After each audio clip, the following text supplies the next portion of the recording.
This is Jacksons.TV with Coach Mike Winkeljohn. Coach, you've had some, the team has had some very good success recently.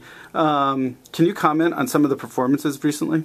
Gosh, just this last weekend, Carlos Condit and Melvin Gillard, fantastic. Gosh, what a great weekend. Both those guys, whole new level. Brian Stam right before that, I was excited after the fight. The guys are back in the locker room talking, and I got three guys that are right there. They're right there in line to get a title shot within the next year. So that's fantastic. You know, the team overall is great. We got John Jones, he's already the champ. So we got three more coming that way, and heck, actually more than that with Clay Guida in the mix at 155. That who knows who gets the title there first, him or Melvin. And what's interesting, you know, people looking out, you know, looking at the team, they don't realize how involved you and Greg are actually involved with the team on a daily basis. Can you kind of describe what you do on a daily basis here at the gym? You know what? I kind of oversee their striking, of course, their takedown defense, being in the right place, right time. We're setting up those takedowns with Clay Guida, so everything that evolves that way. So just every day, just kind of work with the guys, usually individually.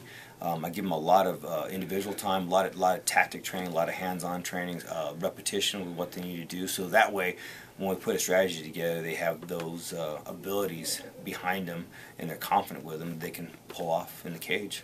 Yeah, because, you know, here, if you spend any time here at the gym, you always see you and you see Greg here in the morning and in the afternoon, you know, running individual drills, running group drills. You guys are actually really hands-on. Yeah, we are. It's just because, you know, not very exciting with anything else in our life. So, but, you know, nothing better to do. So might as well, you know, train fighters. But we're blessed. You know, we got a good group of guys that work really hard. They're helping each other. We're getting better. MMA's taking off, and it's great. It's getting more and more exciting. And for me, it's coming back to striking so much in the MMA world, and as we saw by the other night, and it's making it exciting for the fans, and hopefully the sport keeps growing. Who are a couple of fighters that might not be known out there but are coming up? Who would you like to mention?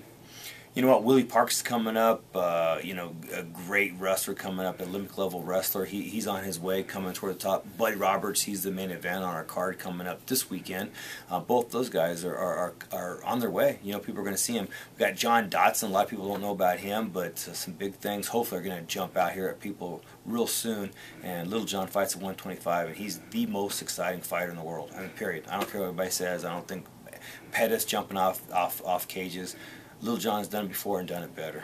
How about the women as well? Gosh, you know, the women, we got Julie Kedzie coming up, and she's fighting the 30th, I believe, for Strike Force. So she's gonna jump out there again. She's already fought, I think, was Pro Elite in the past. We got Holly Holm, who's beginning her foothold in the MMA world, and she's already dominated the boxing world. So the women, you know, off the team are doing well as well. All right. Thank you very much for your time, Coach, and hopefully we'll catch you again here shortly. All right. Thanks, sir.